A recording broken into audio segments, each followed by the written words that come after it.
तो स्विच के बारे में और एक इम्पॉर्टेंट कॉन्सेप्ट हम यहाँ पे सीखने वाले हैं आज के इस वीडियो में, fall through in a switch. अभी fall through in a switch क्या होता है ये हम एग्जांपल की मदद से पहले समझेंगे इसको, और फिर ये क्या होता है ये सारी चीज़ें मैं आपको बता दूंगा, ठीक है।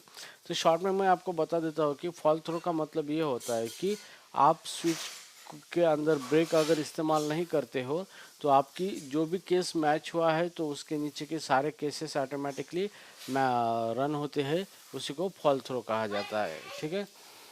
ठीक है, तो ये कंसेप्ट बहुत इंपॉर्टेंट है, अगर ये डेफिनेटली इंटरव्यू में आपको पूछा जाता है और प्रोग्रामिंग करते वक्त भी इसके बहुत सारे एप्लीकेशन है, ठीक है।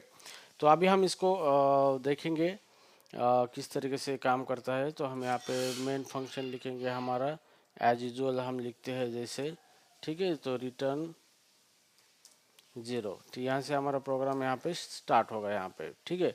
तो स्विच फॉल थ्रू हम यहाँ पे समझेंगे कंसेप्ट को। तो सब मान लो मेरे पास एक वेरिएबल यहाँ पे डे, और या फिर मैं इंटीजर यहाँ पे डे लिखता हूँ, ठीक है। और डे के अंदर मैं यहाँ पे 2 वैल्यू देता हूँ। तो यहाँ पे जैसे कि स्विच यहाँ पे हम बनाएंगे और उसके अंदर एक्सप्रेशन डे पास करेंगे हम यहाँ पे। अब यहाँ पे जो केस है, यहाँ पे केस, और केस अगर 1 से मैच होता है तो हम यहाँ पे प्रिंट करेंगे प्रिंट एफ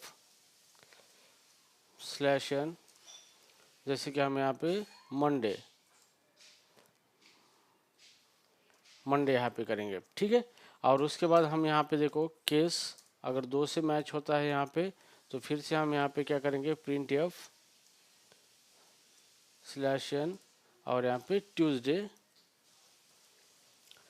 यहाँ पे क्या करेंगे लिखेंगे यहाँ पे, ठीक है। और यहाँ पे डिफ़ॉल्ट लिखेंगे डिफ़ॉल्ट, और डिफ़ॉल्ट पे यहाँ पे लिखेंगे प्रिंट एफ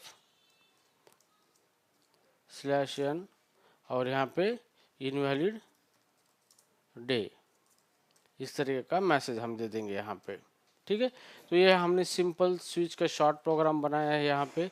जैसे कि हमने यहाँ पे डे के अंदर एक वैल्यू दी है यहाँ पे वेरिएबल 2 वैल्यू, और डे हमने स्विच को पास किया है। अगर स्विच का जो अंदर जो भी हमने वैल्यू दी है वो मैच होती है किसी भी केस से, तो इस केस में 2 वैल्यू है तो इसका मतलब ये 2 वैल्यू मैच होने के बाद ये ट्यूसडे यहाँ पे प्रिंट होगा। तो मैं यहाँ पे 1 वैल्यू देता हूँ यहाँ पे इस तरीके से, ठीक है। तो अभी यहाँ पे आउटपुट देखो क्या आ सकता है यहाँ पे। अब फॉल थ्रो का मतलब क्या होता है देखो, जैसे भी यहाँ पे डे के अंदर वैल्यू 1 है तो मैंने स्विच के अंदर डे दे दिया यहाँ पे। तो डे जैसे ही मैच यहाँ पे केस 1 से मैच हो रहा है हमारा डे, तो जैसे ही केस 1 मैच हो गई कोड रन हो गया मंडे। अब इसके नीचे हमने कोई ब्रेक स्टेटमेंट वगैरह नहीं लिखा है तो ऑटोमेटिकली केस 2 भी यहाँ पे रन होगा और डिफ़ॉल्ट भी आपको यहाँ पे रन होगा। तो इसी को कहा जाता है फॉल थ्रो कहा जाता है।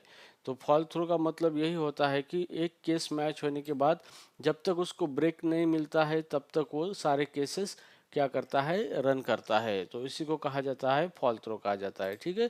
तो इस केस में हमारा output Monday Tuesday and invalid day तीनों पे हमारा आउटपुट आ जाएगा यहाँ पे, ठीक है। तो इस प्रोग्राम को अभी हम यहाँ पे कंपाइल करेंगे, यहाँ पे कंपाइल करने के बाद रिजल्ट देखेंगे।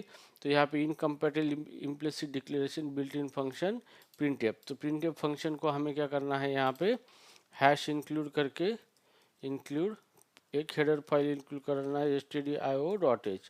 तो ये हेडर फाइल हमें इंक्लूड करने के बाद प्रिंटफ फंक्शन हम आसानी से इस्तेमाल कर सकते हैं।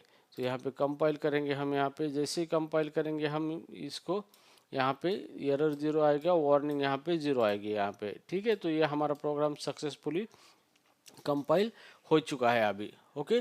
सो राइट नाउ अभी यहाँ पे हम